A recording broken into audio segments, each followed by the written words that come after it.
The Grand Plaza Hotel buzzed with Silicon Valley's elite.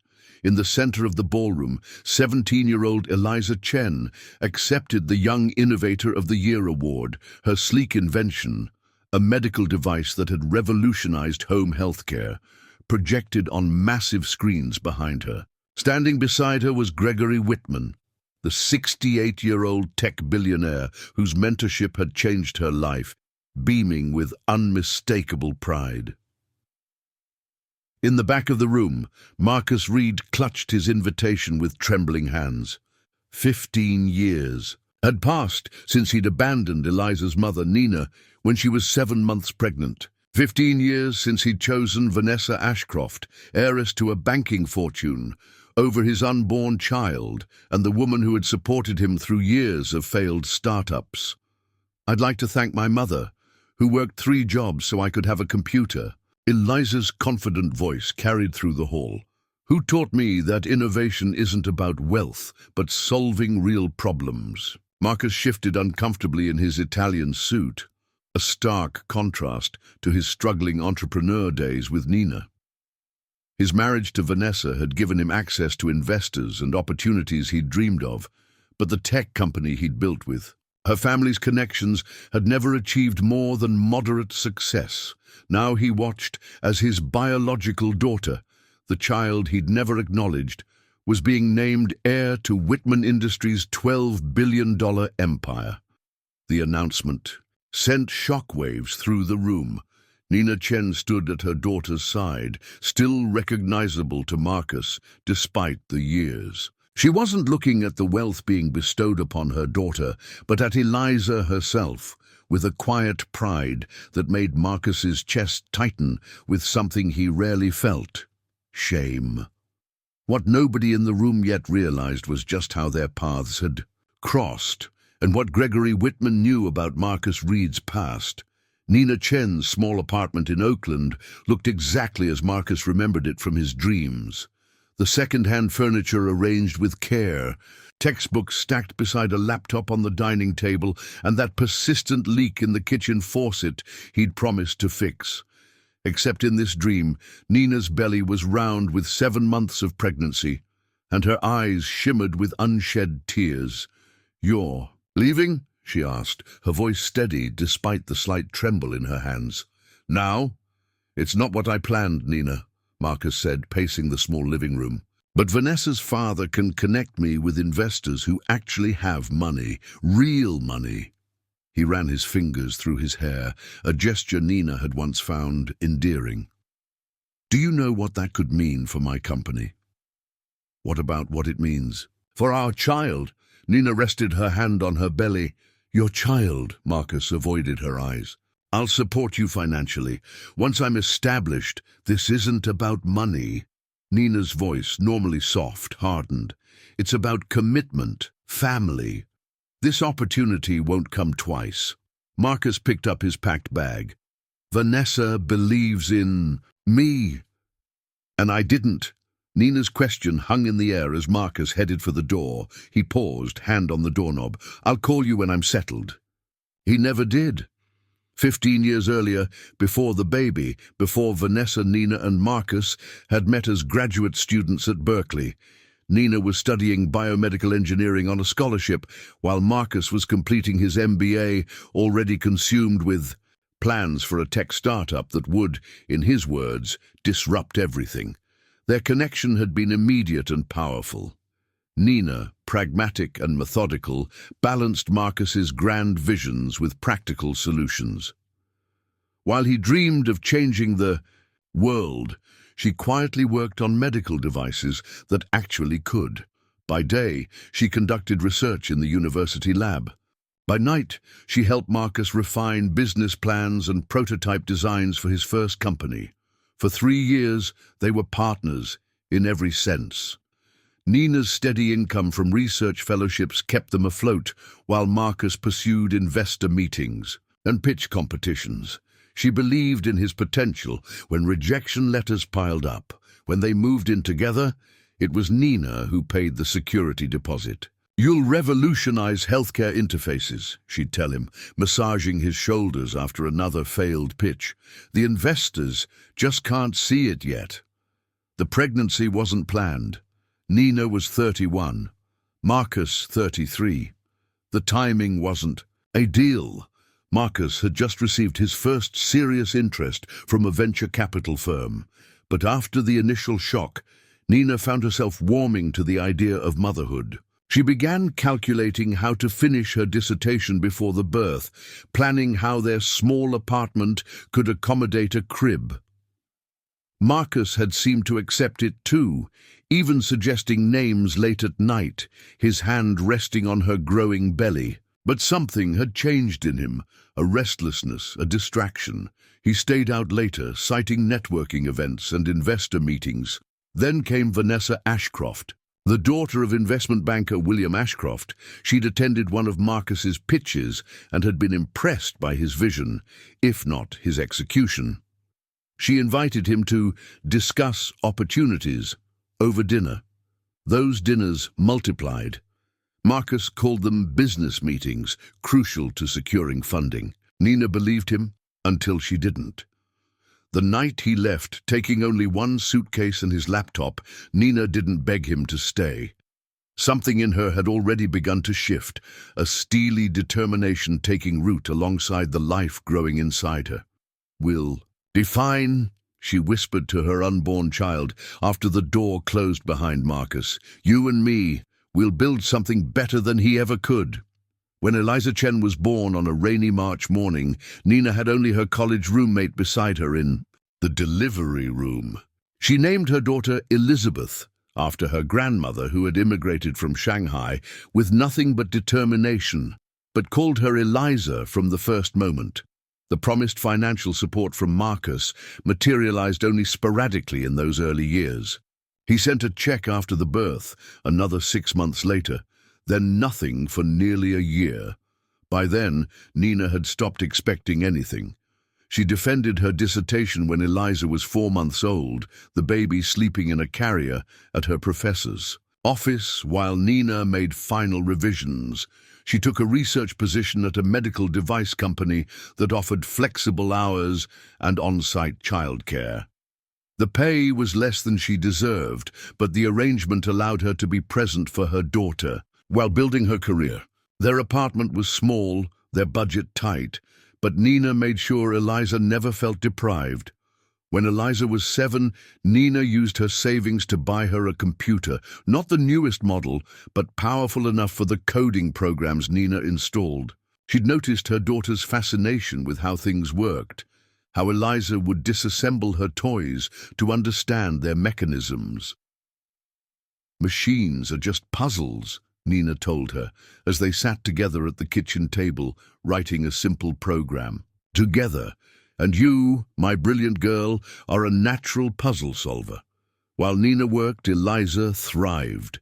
She inherited her mother's analytical mind and focus, but possessed a creative insight that was entirely her own. At school, she excelled in mathematics and science, often completing projects far beyond her grade level. At home, she filled notebooks with designs for inventions, a water filter for developing countries, a communication device for non-verbal children, a monitoring system for elderly patients living alone. This last idea had emerged after Nina's mother was diagnosed with early-stage Alzheimer's and moved in with them when Eliza was 10.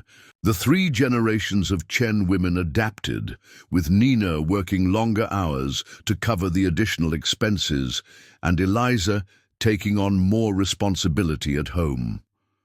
Watching her grandmother's struggles gave Eliza purpose. She began developing a prototype, monitoring system using parts salvaged from discarded electronics and code she'd written herself. By 12, she had a working model that tracked her grandmother's movements, medication schedule, and even monitored for falls. "Do you think people would buy this?" she asked Nina one evening, demonstrating how the system sent alerts to her tablet. Nina studied her daughter's creation with professional interest. "With refinement, absolutely. There's a huge market need." She looked at Eliza with newfound respect. "This is extraordinary work, especially for someone your age." "I want to make things that help people," Eliza said simply. "Like you do."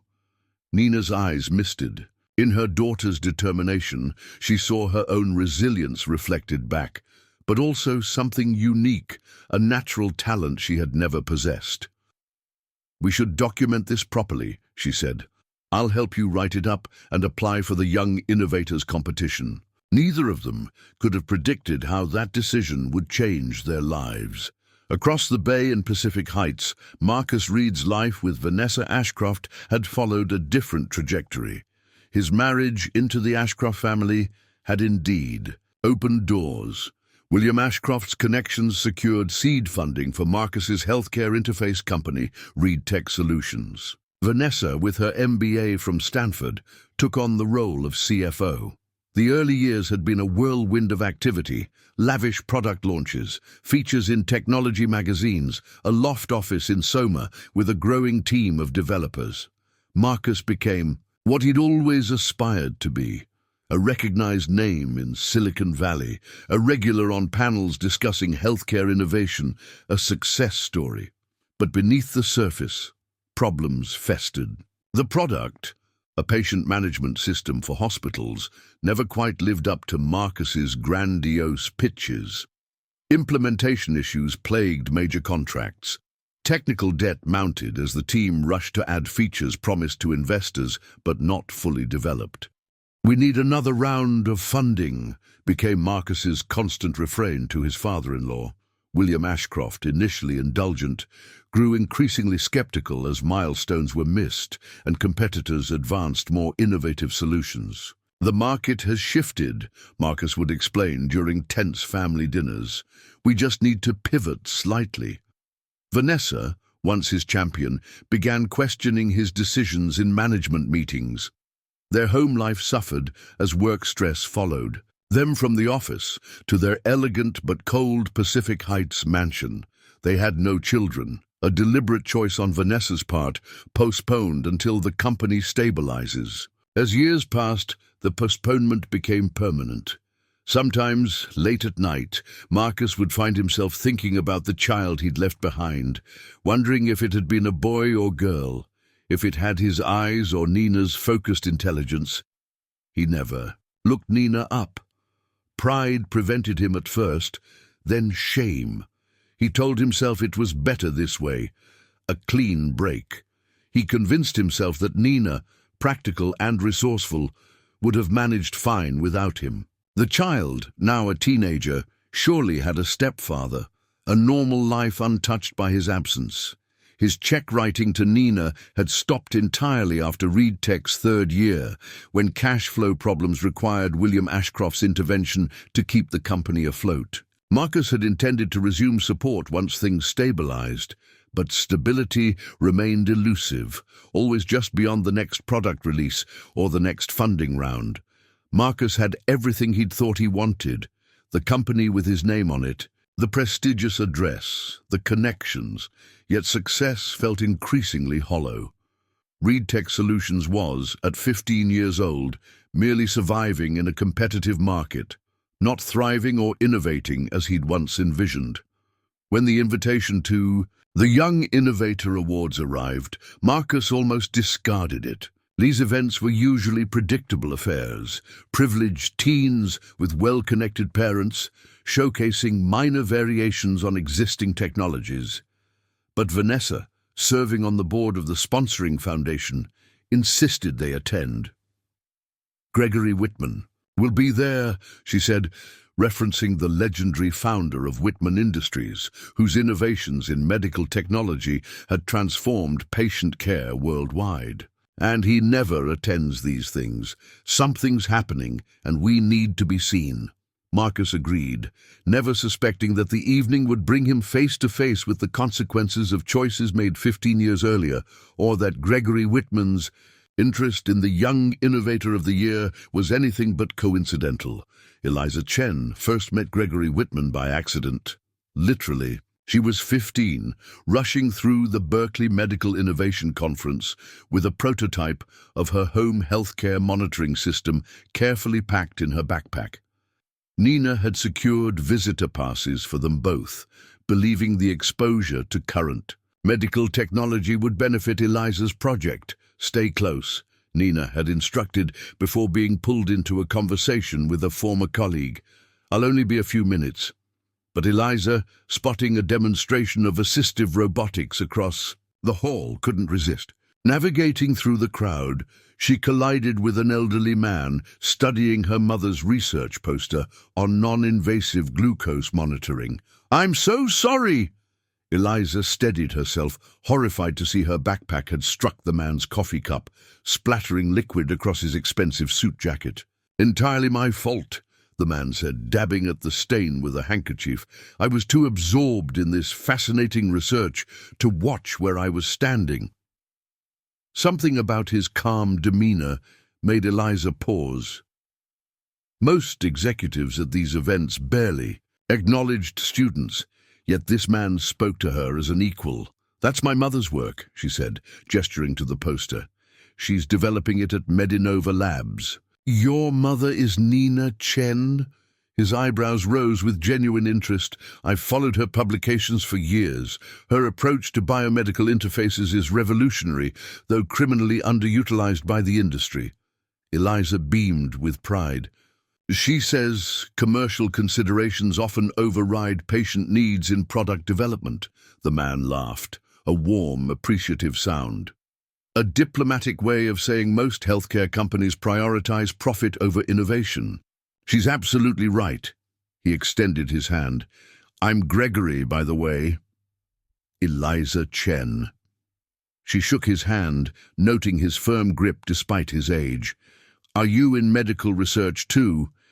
Before he could answer, a small commotion erupted nearby as conference staff and several men in suits approached. "Mr. Whitman, your keynote presentation begins in 15 minutes, one said anxiously. Eliza's eyes widened. Gregory Whitman, founder of Whitman Industries, pioneer of accessible medical technology, and one of the wealthiest self-made entrepreneurs in America. She'd read case studies about his company in the business books Nina brought home. "Thank you, Richard. I'll be right there." Gregory turned back to Eliza. "Duty calls, unfortunately. It was a pleasure meeting you, Eliza Chen." "Wait," Eliza blurted, surprising herself with her boldness. Would you mind looking at something I made? It's a home monitoring system for elderly patients with cognitive decline. I built it for my grandmother." Interest flickered in Gregory's eyes. "How long would it take to demonstrate?" 3 minutes, Eliza promised. Gregory glanced at his watch, then nodded to his hovering assistants. "Give us 5 minutes." Right there, beside her mother's research poster, Eliza unpacked her prototype and explained its functionality, how it used simple sensors to track movement patterns, medication, adherence, and potential emergencies, all reporting to a central hub that family members could monitor remotely. The alerts use predictive algorithms to differentiate between normal behavior changes and concerning ones, she explained, showing the interface on her tablet. "False alarms are the biggest problem with existing systems. Mine has reduced them by 78% in our home testing."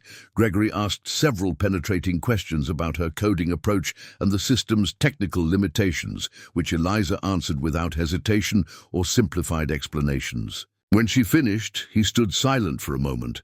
"How old are you, Eliza?" 15, she admitted. "And you developed this entirely yourself?" "My mother helped with some of the medical parameters, but the programming and hardware integration is mine." Gregory nodded thoughtfully. "I'd like to continue this conversation. Would you and your mother join me for lunch tomorrow?" That lunch changed everything. Gregory listened as Nina explained her research position at Medinova Labs, work that was innovative but consistently underfunded. He nodded knowingly when she described how her superior, Dr. Philip Mercer, often took credit for her advances in non-invasive monitoring. Philip hasn't had an original idea since 2005, Gregory remarked dryly. He's better at office politics than innovation. But it was Eliza who commanded most of Gregory's attention. He asked about her education, her interests beyond medical technology, her goals. By dessert, he made an unexpected proposal. Whitman Industries has a summer internship program for promising students, he said. It's typically for college undergraduates, but exceptions can be made. Would you be interested, Eliza? Nina looked concerned. She's only 15, Mr. Whitman. Call me Gregory, please. He smiled reassuringly. I understand your concern, Doctor. Jen, the program is highly structured with appropriate mentorship and supervision, but talent like your daughter's shouldn't wait for arbitrary age benchmarks. Eliza's eyes shone with excitement.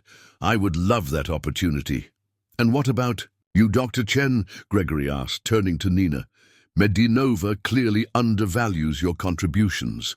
My research division has an opening for a senior biomedical engineer that would suit your expertise perfectly. Nina blinked in surprise. Are you offering us both positions? I recognize exceptional talent when I see it, Gregory said simply, and I believe in keeping families together.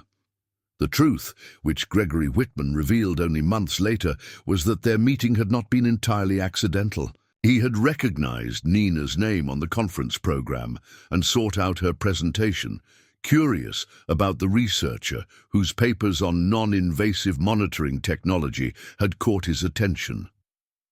What he hadn't expected was Eliza, or rather, the remarkable similarity between her innovative approach and his own early work. Watching her demonstrate her prototype, he'd seen something of himself, the same intuitive understanding of both technical possibilities and human needs, the same drive to solve real problems rather than chase trends. By the time Eliza had completed her summer internship, Gregory had become more than a mentor. He saw in her the daughter he'd never had, the successor his company needed. His own son, James, had little interest in Whitman Industries, preferring to manage his trust fund from exotic locations rather than learn the business. For Eliza and Nina, Whitman Industries offered what they'd never had, resources commensurate with their talents and recognition for their innovations. Nina's department doubled in size within 6 months as her research yielded promising results. Eliza, continuing her internship part-time during the school year, filed her first patent application at 16. Gregory kept his growing plans for Eliza private until he was certain of her character, her commitment, her capacity to handle not just innovation, but the weight of corporate responsibility. He observed how she treated everyone from the janitorial staff to senior executives with the same respectful attention. He noted how she credited her mother at every opportunity, how she mentored younger interns despite being a teenager herself. What impressed him most was learning how Eliza had split her first internship stipend, half to a college fund, half to upgrade her grandmother's care facilities. This, Gregory believed, was the mark of someone who understood that wealth was a means, not an end. The decision to name her heir to Whitman Industries came after a year of careful consideration, and one unexpected discovery that cemented Gregory's resolve. What neither Nina nor Eliza knew was that Gregory Whitman had once crossed paths with Marcus Reed long before the Young Innovators Award ceremony. And what Marcus never realized was that his abandoned family had found not just a mentor, but a champion who understood precisely what Marcus had thrown away. The transformation in Eliza's life happened so gradually that sometimes she forgot it wasn't always this way. At 17, she led a small development team at Whitman Industries, refining her home healthcare monitoring system, now called Guardian Link, for mass production. Her bedroom in the modest Oakland apartment had been converted into a state-of-the-art workspace with equipment that would make university research labs envious. Nina had initially resisted Gregory's offer to relocate them to a company-owned property in Pacific Heights, preferring to maintain their independence. "We appreciate your generosity," she told him, "but we need to stand on our own achievements." Gregory had respected this boundary, though he ensured both Chen women were compensated far beyond industry standards for their contributions to Whitman Industries. Nina's research division had grown to 30 engineers and scientists working on non-invasive medical monitoring technologies. Her patents now numbered in the dozens. For Eliza, the most profound change was having her ideas taken seriously. At Whitman Industries, her age was irrelevant. Only the quality of her thinking mattered. When she proposed integrating artificial intelligence into Guardian Link to learn individual patients' behavior patterns, Gregory allocated resources without hesitation. When she worried about accessibility for low-income families, he established a foundation to subsidize costs for those who couldn't afford the technology. "Business and ethics aren't opposing forces," Gregory told her during one of their weekly mentoring sessions. "The truly revolutionary companies balance both," he began, including her in board meetings, first as an observer, then as a participant. Senior executives who initially viewed her presence as Gregory's eccentricity grew to respect her incisive questions and innovative solutions. By the time Gregory nominated her for the Young Innovator Award, no one at Whitman Industries questioned her worthiness. The evening of the ceremony, as Eliza prepared in their apartment, she found Nina staring at an old photograph. Eliza as a newborn, Nina looking exhausted but radiant. "He should have been there," Nina said softly. "Marcus?" Eliza asked. Her mother rarely mentioned her father, but Eliza had pieced together enough over the years to understand the basics. A man who had chosen career advancement over family. A man whose name appeared on her birth certificate, but nowhere in her life. Nina nodded. "Not for his sake, but for yours. You deserved better." "I had better," Eliza said firmly, straightening her mother's collar. "I had you." Across the bay, in his Pacific Heights mansion, Marcus Reed adjusted his tie while Vanessa reviewed their evening schedule on her tablet. "Gregory Whitman specifically requested we attend," she reminded him. "The Foundation says he's making some major announcement about the future of Whitman Industries." "Probably naming a successor," Marcus replied, distracted by an email alert about another delayed product launch. "He's what, 70? 68, and his son James has shown zero interest in the company." Vanessa set down her tablet. "This could be an opportunity, Marcus. Whitman Industries would be a perfect acquisition target for ReedTech." Marcus laughed, bitterly. "With what capital? Your father made it clear last quarter that he's done funding our endless reinvention cycle, as he called it." "That's why we need to be there tonight," Vanessa insisted. "Make connections, explore possibilities. Whitman respects innovation, and whatever else has happened with ReedTech, you've always had vision." The compliment, rare from his increasingly critical wife, momentarily lifted Marcus's spirits. Perhaps she was right. Perhaps tonight could open new doors. The Grand Plaza Hotel ballroom gleamed with Silicon Valley opulence. Gregory Whitman, distinguished in his tuxedo despite requiring a cane these days, greeted guests near the entrance with a small team of Whitman Industries executives. "Marcus and Vanessa Reed," the attendant announced as they approached. Something flickered in Gregory's eyes as he shook Marcus's hand. Recognition, certainly, but something else too. Assessment, perhaps even amusement. "Mr. Reed, we've crossed paths before, though you may not remember." Marcus searched the older man's face, finding no recollection. "I'm afraid I don't." 5 years ago, a healthcare investment conference in Chicago. You were seeking Series C funding for ReedTech Solutions. Gregory's tone was conversational, but his gaze remained evaluative. You gave quite the passionate pitch about revolutionizing patient monitoring systems. I remember now, Marcus said, though he didn't. Those years had been a blur of pitches and networking events. How did that particular innovation develop? Gregory inquired. Vanessa stepped in smoothly. We pivoted toward enterprise solutions shortly after. The market for individual monitoring proved challenging. Indeed, Gregory nodded. Implementation often reveals the gap between vision and viability, though sometimes the right approach simply finds itself in the wrong hands. He smiled enigmatically before greeting the next guests. As they moved into the ballroom, Vanessa whispered, "What was that about?" "No idea," Marcus muttered, unsettled by the exchange. The evening progressed through dinner and preliminary awards.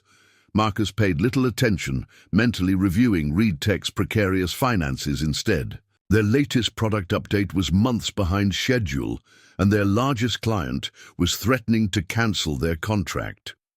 William Ashcroft had made it clear that another bailout wasn't forthcoming. It was only when Gregory Whitman took the stage for the Young Innovator Award that Marcus focused on the proceedings. Innovation isn't just about technology, Gregory began. It's about perspective, seeing problems others have overlooked and solutions others couldn't imagine. Tonight's winner exemplifies this rare combination. The screens behind him displayed Guardian Link's sleek interface, a comprehensive home monitoring system for elderly and vulnerable patients. Marcus straightened in his chair. The concept looked eerily familiar to ideas he'd explored years ago, but had abandoned as too complex for existing technology. At just 17, this young innovator has created a system that learns individual behavior patterns, reducing false alarms by 82% compared to standard monitoring solutions.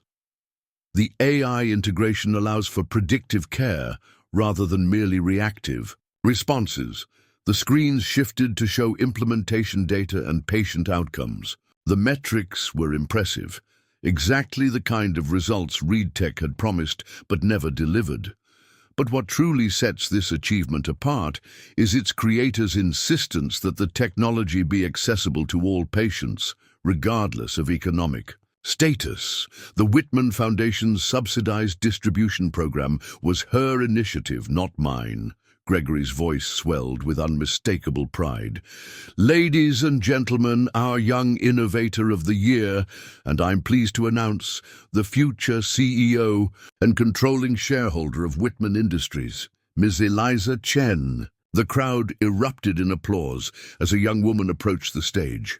Marcus felt a strange tightness in his chest as he studied her features. Something in the confident set of her shoulders, the analytical intensity of her gaze. "Oh my God," Vanessa whispered, gripping his arm. "Marcus, look at her. She looks exactly like your mother." The world seemed to tilt around Marcus.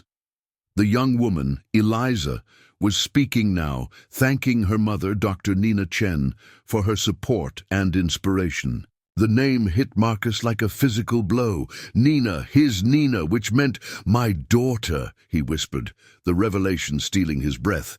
"That's my daughter." Vanessa's grip on his arm became painful. "What are you talking about?" But Marcus barely heard her. On stage, Gregory Whitman had placed his hand on Eliza's shoulder with grandfatherly affection, but his eyes were scanning the crowd until they locked directly with Marcus's. The message in that gaze was unmistakable. "I know exactly who you are, and now you know exactly what you lost." As the ceremony concluded, Marcus found himself moving through the crowd toward the stage, drawn by forces he couldn't name: regret, curiosity, perhaps even a desperate hope for connection. 15 years of absence couldn't be undone, he knew that, yet he felt compelled to at least acknowledge the truth. He spotted Nina first, elegant in a simple blue dress, accepting congratulations from admirers. She had aged beautifully, her face showing new lines of character, but maintaining the quiet dignity he remembered.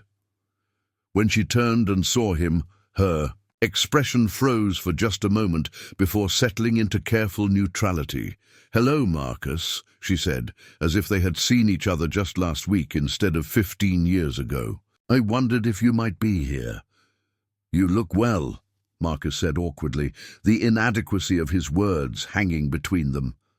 15 years will change a person," Nina replied evenly. Her gaze shifted past him. "Your wife is waiting." Marcus glanced, back to see Vanessa standing rigid with tension, her social smile firmly in place despite the confusion in her eyes. "She can wait. Nina, I had no idea that our daughter would be here tonight, or that she existed at all." The edge in Nina's voice was subtle but unmistakable. "Which part surprised you more, Marcus? That she grew up without you, or that she succeeded beyond anything you've achieved?" The question stung with its accuracy. Before Marcus could respond, Gregory Whitman approached with Eliza at his side. Up close, the resemblance was even more striking. She had Marcus's eyes, his mother's high cheekbones, but Nina's determined expression. "Mr. Reed," Gregory said pleasantly, "I believe you haven't met our guest of honor." He turned to Eliza. "Eliza, this is Marcus Reed, CEO of Reed Tech Solutions." Eliza extended her hand professionally, showing no recognition of the name. "It's nice to meet you, Mr. Reed. Are you familiar with medical monitoring systems?" The realization hit Marcus. Like cold water, she didn't know. Nina had never told her who her father was. His eyes darted to Nina, who met his gaze with silent warning. "I've worked in adjacent technologies," he managed, shaking her hand. "Your innovation is remarkable. You must be very proud, Dr. Chen." "Every day," Nina said softly, placing a protective hand on Eliza's shoulder. Gregory observed the exchange with an inscrutable expression. "Eliza, the representatives from Mount Sinai Hospital are eager to discuss implementing Guardian Link in their elder care facilities. Would you join them briefly?" "Of course." Eliza smiled at Marcus politely. "It was nice meeting you, Mr. Reed." As she moved away, Gregory turned to Nina. "Perhaps you could show Mrs. Reed the technical specifications for the cognitive prediction algorithms. I believe her background in business administration might find them illuminating." Nina understood the dismissal for what it was. With a measured nod, she guided a reluctant Vanessa toward the presentation displays, leaving Marcus alone with Gregory. "She doesn't know," Marcus said. "Not a question, but a realization." "That was Nina's choice," Gregory replied, his tone hardening slightly. "One of many difficult choices she's made while raising an exceptional daughter alone." Marcus felt a surge of defensive anger. "I offered financial support for approximately 14 months, according to Nina's records. Hardly sufficient for 17 years of childhood." Gregory's gaze was penetrating. "But this conversation isn't about money." "Then what is it about?" Marcus demanded. "Recognition." Gregory gestured toward where Eliza was confidently addressing a group of hospital administrators. "You're looking at one of the most brilliant minds of her generation. The monitoring system you're so impressed by. It's a refined version of concepts she developed at 12 to care for her grandmother. The AI integration that major healthcare companies are now competing to license? She coded the preliminary algorithms during a summer break. Pride and regret collided painfully in Marcus's chest. "Why are you telling me this?" "Because you should know exactly what you walked away from." Gregory's voice remained conversational despite the weight of his words. "Not just a child, but this specific child. This extraordinary young woman who has accomplished more at 17 than most achieve in a lifetime." Marcus bristled. "You have no right to judge my choices. You don't know what circumstances."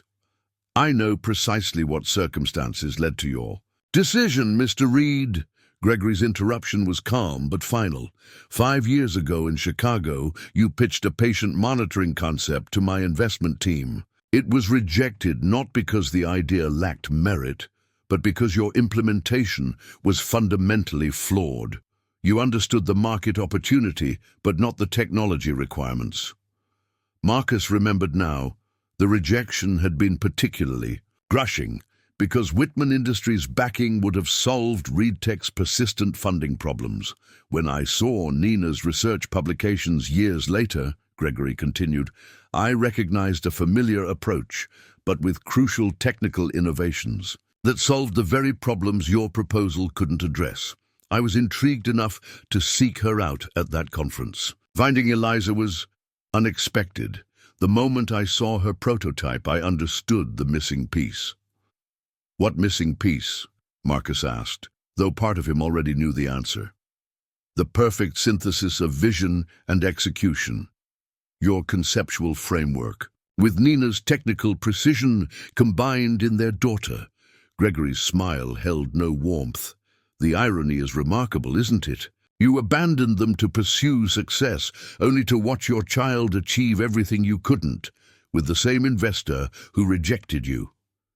The calculated cruelty of the revelation left Marcus speechless. Gregory checked his watch. I've indulged this conversation longer than intended. I have a responsibility to protect my heir from potential disruptions. I trust you understand. Your heir, Marcus repeated hollowly. You've known her for what, 2 years? I'm her father. Biology isn't destiny, Mr. Reed. Family is defined by presence, not genetics. Gregory's voice softened slightly. Consider carefully what you do next. Nina and Eliza have built lives of substance and meaning. If you care about your daughter at all, ask yourself whether your sudden reappearance serves her interests or merely your own. With that, Gregory walked away, leaving Marcus alone with the wreckage of realizations and regrets. Across the room, Vanessa cornered Nina by a display of Guardian Link's technical specifications. You're Eliza's mother, she said without preamble, and Marcus is her father. Nina regarded her calmly. Yes to both. Why didn't you tell her? Why keep it secret all these years? I didn't keep Marcus secret, Nina clarified. Eliza knows she has a father who chose not to be part of her life. She knows his name. She knows he left when I was pregnant to pursue other opportunities. What she doesn't know is what he looks like now, or that he's here tonight. Vanessa processed this, her expression calculating. Does she know about Whitman's announcement, that he's making her his heir? Gregory discussed it with both of us months ago.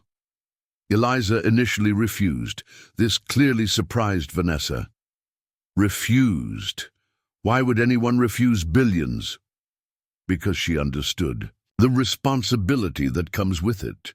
Nina's voice held no judgment, merely stating facts. She agreed only after establishing clear parameters about ethical governance and continued accessibility initiatives.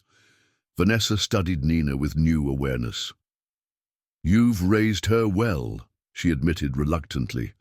I've tried.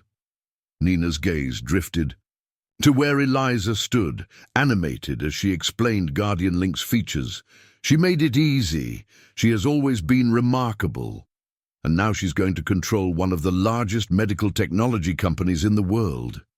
Vanessa couldn't keep the envy from her voice, while ReedTech struggles to meet payroll. Nina absorbed this confirmation of what she'd suspected. Marcus's grand venture wasn't the success he had envisioned when he left them. I'm sorry to hear that, she said genuinely. Failure isn't easy. Neither is discovering your husband has. A teenage daughter who's just been named heir to a fortune he once desperately pursued. Vanessa's practiced composure slipped, revealing the shock beneath. Did you plan this? Is this some elaborate revenge? No, Nina said simply. This is just life unfolding according to the choices we've all made. Gregory recognized Eliza's potential and chose to nurture it. I chose to support her dreams rather than limit them. And 15 years ago, Marcus chose to leave. She met Vanessa's gaze directly. We all live with the consequences of our choices, Mrs. Reed. Some more comfortably than others. Before Vanessa could respond, commotion erupted nearby.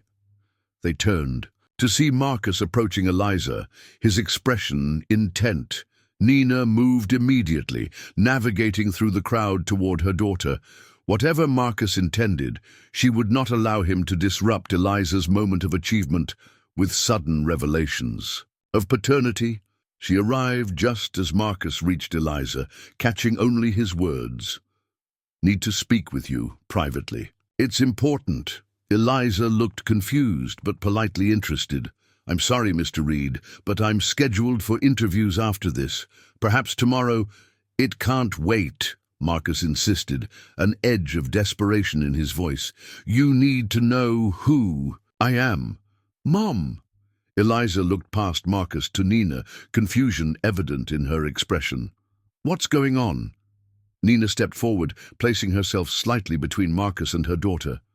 "Mr. Reed believes this is an appropriate time for a personal discussion. I disagree."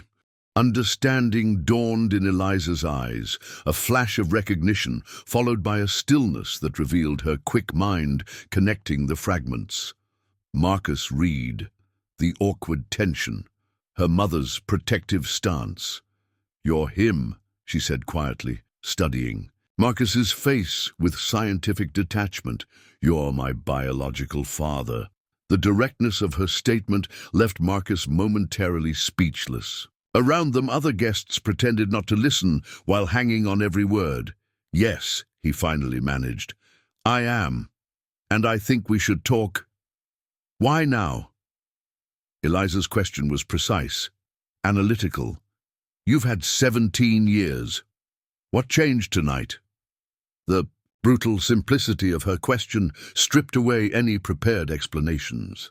Marcus glanced at Gregory Whitman, who watched from a distance, then at the Guardian Link displays, at the Whitman Industries logo prominently featured. Eliza followed his gaze and nodded slowly. "I see." "That's not fair," Marcus protested. "I didn't know you existed. I mean, I knew Nina was pregnant, but I never knew you, who you became." "By choice," Eliza finished for him. Her voice wasn't angry, just matter of fact. "A choice you made repeatedly for 17 years.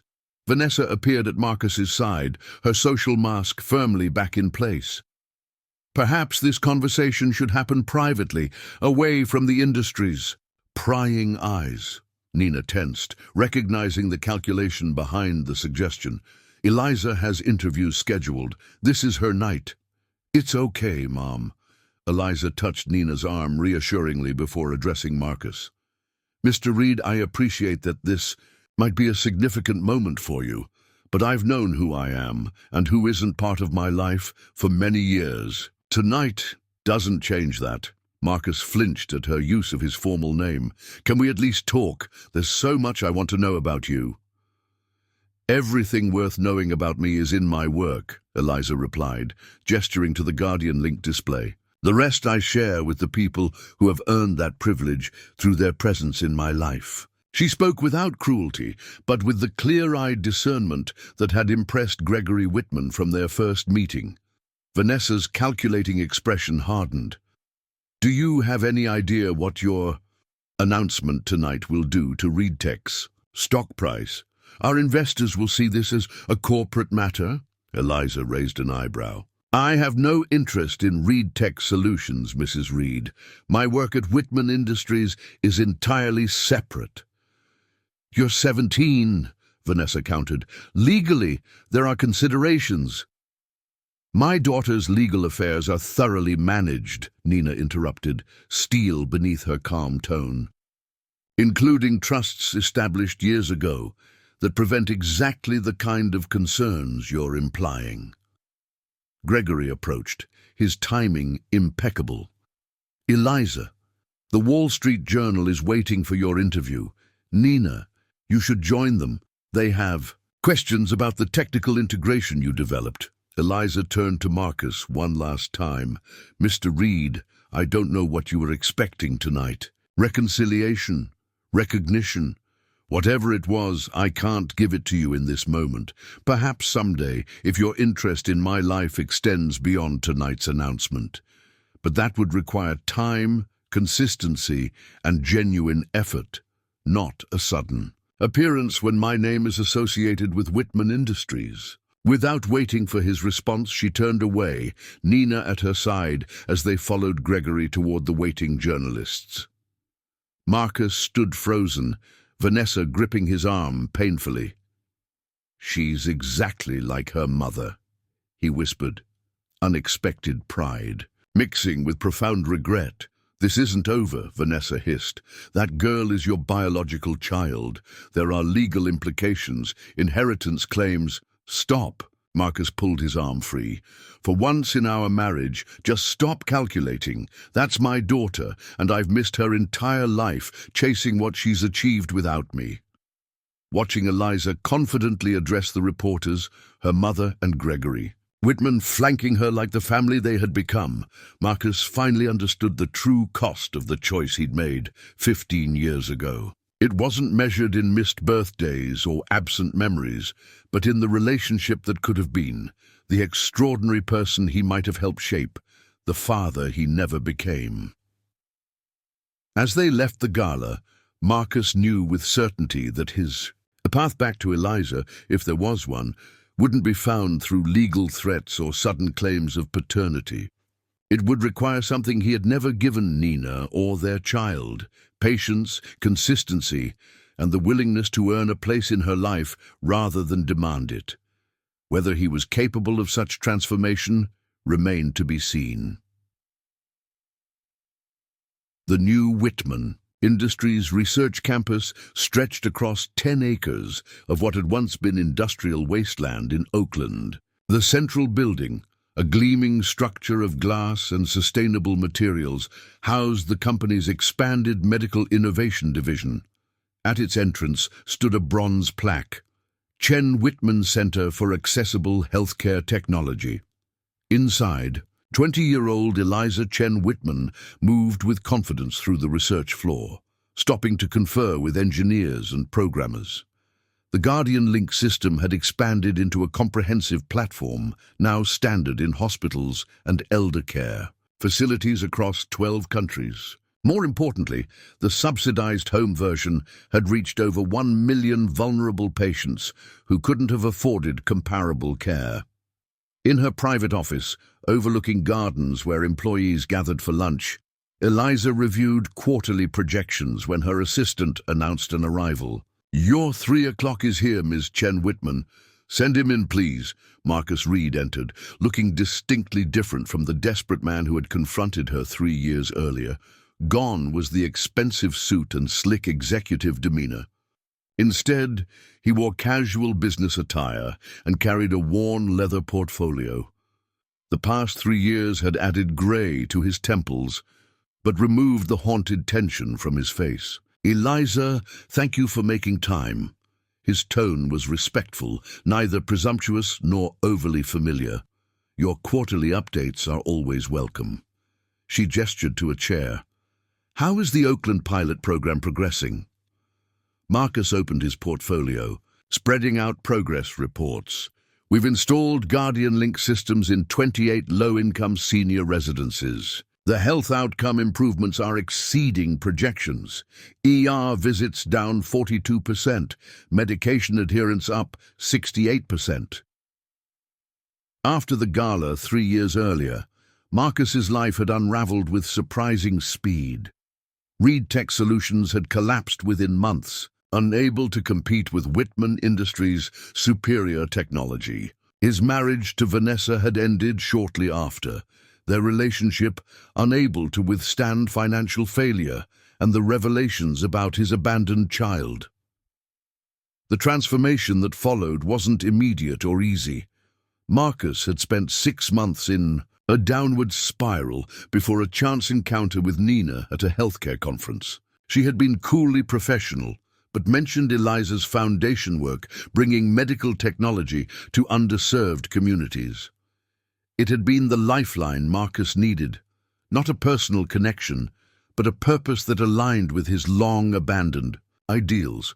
He'd volunteered with the foundation, starting at the most basic level, installing monitoring systems in senior centers, teaching elderly patients to use the technology, listening to their concerns.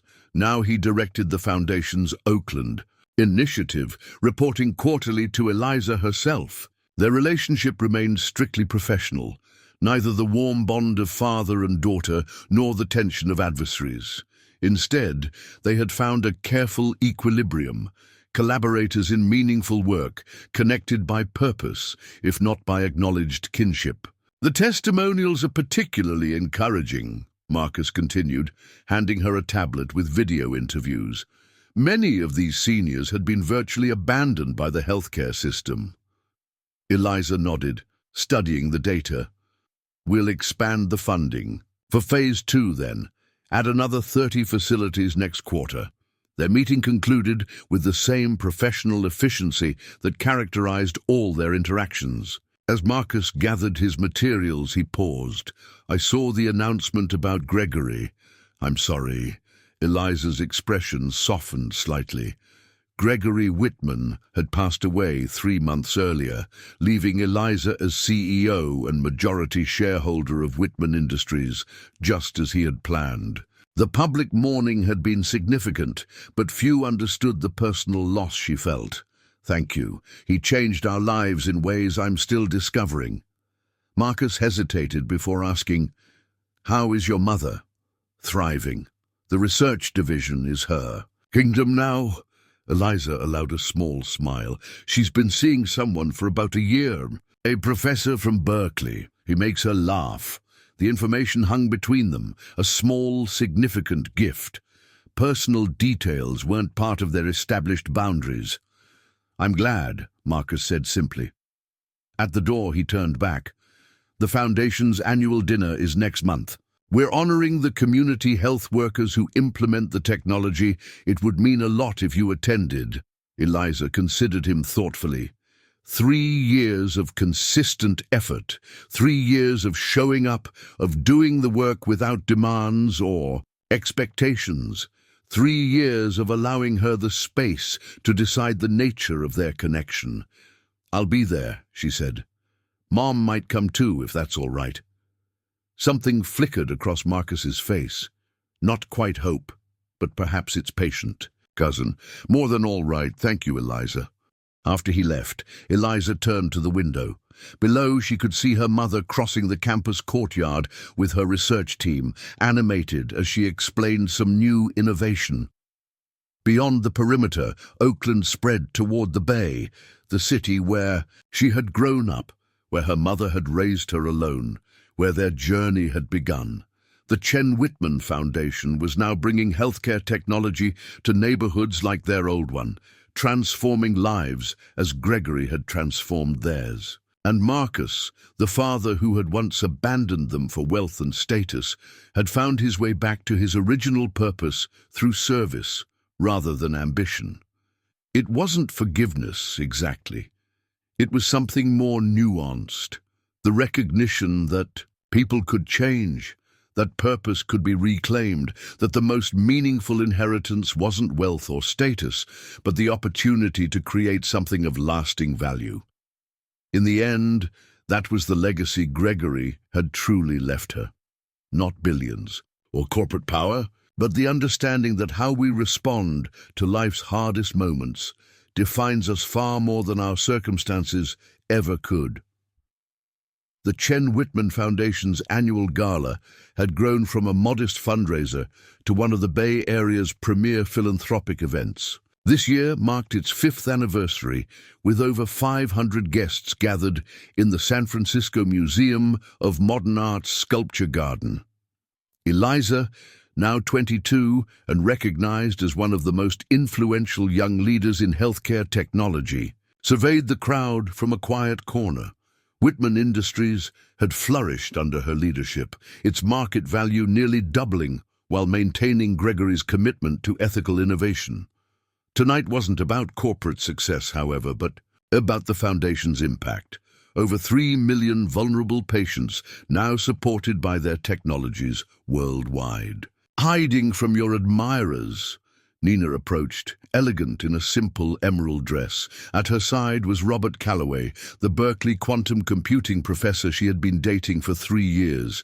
Their engagement, announced last month, had brought Eliza genuine joy. Strategic retreat, Eliza corrected with a smile. The senator wanted to discuss regulatory frameworks for AI in healthcare.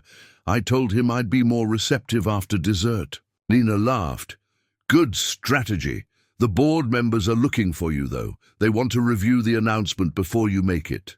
The announcement, the Foundation's most ambitious initiative yet, had been in development for 18 months. A commitment to bring Guardian Link systems to 50 developing nations within 5 years, with implementation training for local healthcare workers and manufacturing facilities established in underserved regions. What had begun as accessibility for seniors in Oakland had expanded into a global vision for healthcare equity. I'll find them in a moment. Eliza's gaze drifted across the room to where Marcus stood with a group of community health coordinators. Now director of the Foundation's entire implementation division, he had built a team that worked directly with communities to ensure the technology served real needs rather than corporate assumptions. He's done good work, Nina acknowledged, following her daughter's gaze. The relationship between Nina and Marcus remained complicated, not hostile, but marked by history that couldn't be erased. They had developed a cordial professional rapport, united by shared commitment to the Foundation's mission, if not by their past. He has, Eliza agreed. The Indigenous Healthcare Initiative was entirely his project. Are you ready for tomorrow's meeting? Robert asked, changing the subject with the sensitivity that had endeared him to both Chen women.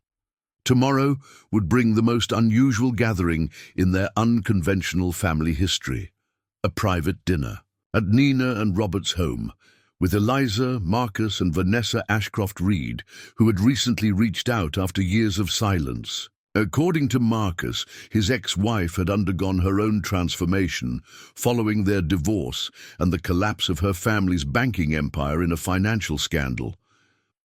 As ready as I can be, Eliza replied. It's strange.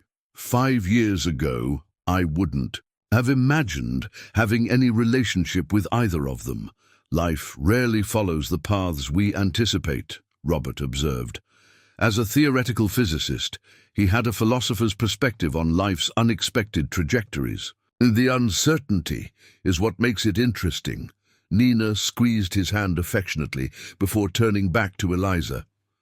Whatever Vanessa wants, you'll handle it with the same wisdom you've brought to everything else. I learned from the best, Eliza said, embracing her mother briefly before moving to find the board members. Later that evening, after her announcement had been met with enthusiastic pledges of support, Eliza found a moment alone on the museum's terrace. The San Francisco skyline glittered against the night sky, a view Gregory had particularly loved. She missed his guidance, his incisive questions that pushed her thinking beyond conventional boundaries. Yet she had found her own leadership style, more collaborative than Gregory's, with an emphasis on diverse perspectives that had brought fresh innovation to Whitman Industries. Quite a view, Marcus said, joining her with respectful distance. Gregory would have approved of tonight's announcement. I think so, Eliza agreed, though he would have immediately asked about implementation metrics and cultural adaptation strategies. The mark of a good mentor, they're still asking the tough questions even when they're gone. Marcus leaned against the railing. Your team has those answers, I assume. Most of them. The rest we'll figure out as we go. Eliza turned to face him. I understand Vanessa has changed significantly. Marcus nodded. The Ashcroft scandal was a wake-up call. Losing everything, status, wealth, social position, it forced her to reevaluate. She's been working with financial literacy programs for women leaving abusive relationships. That's Unexpected. People surprise you sometimes. He smiled, slightly. I never imagined myself installing healthcare monitors in community centers, yet here we are. The years of careful professional interaction had gradually evolved into something more nuanced. Not quite the father-daughter relationship that might have been, but a connection built on mutual respect and shared purpose. Marcus had never pushed for more, never presumed entitlement to her affection or forgiveness. Instead, he had simply shown up, consistently and humbly, offering his skills in service to her vision. "Why did you stay?" Eliza asked suddenly. It was a question she had considered many times, but never voiced. After Reed Tech collapsed, after everything, you could have started over somewhere else, somewhere your past wasn't known. Marcus considered her question carefully. Initially, it was selfish. I wanted to be near you, to somehow make amends. He shook his head, but then something unexpected happened. The work itself became meaningful, more meaningful than anything I'd done before. Seeing direct impact, hearing seniors tell me how the technology changed their lives. It became less about atonement and more about purpose. And now it's about legacy, he said simply. Not the kind I once chased, wealth, recognition, status. Real legacy, lives improved, systems changed, communities served. He hesitated, before adding, the kind you and your mother built while I was pursuing all the wrong things. A comfortable silence settled between them as they looked out over the city. Vanessa wants to contribute to the foundation, Marcus finally said. Not financially, she doesn't have those resources anymore. But she has connections in communities we haven't reached, expertise in financial structures that could help expand our impact. And you? How do you feel about working with your ex-wife? Cautiously optimistic, he admitted. We've both changed. The people who married for all the wrong reasons don't exist anymore. Eliza nodded thoughtfully. I'll hear what she has to offer tomorrow. No promises beyond that. Fair enough. Marcus straightened up. I should get back inside. The Oakland team is leaving soon, and I promised them a proper thank you. As he turned to go, Eliza called after him. Marcus? He paused, still not entirely, used to hearing her say his name rather than the formal Mr. Reed of their early interactions. I'm glad you stayed, she said simply. It wasn't forgiveness exactly. That would perhaps always be too complex, too layered with what might have been. But it was acknowledgement, recognition of the man he had become, rather than the one who had left. For Marcus, it was enough. More than he had earned, more than he had dared hope for during those dark days after the gala 5 years ago. Inside, the Foundation's leadership team was gathering for a commemorative photo. Nina and Robert stood with the board members, the community health workers, the engineers who had adapted Guardian Link for global implementation. Marcus joined them, taking his place among the collaborators who had transformed a personal technology into a movement for healthcare equity. Eliza watched them for a moment, this unlikely community that had formed around her mother's technical brilliance, Gregory's visionary investment, and her own innovative approach. Then she joined them, standing between Nina and the team from Oakland, her chosen family and professional family merged into a single purpose. Tomorrow would bring its own challenges, the uncertain reunion with Vanessa, the ongoing expansion of the Foundation's work, the constant balance of corporate leadership and humanitarian vision. But tonight, surrounded by people committed to creating meaningful change, Eliza recognized that true legacy wasn't defined by abandonment or inheritance, by blood relations or legal documents. It was built through choices made daily, through consistent action, aligned with deeper purpose. It was what she and Nina had created together in the absence of Marcus, what Gregory had recognized and nurtured, what Marcus had finally understood. Through loss and redemption, As cameras flashed, capturing this moment for the Foundation's archives, Eliza smiled, not just for the photograph, but for the journey that had brought them all to this unexpected, imperfect, but ultimately hopeful present.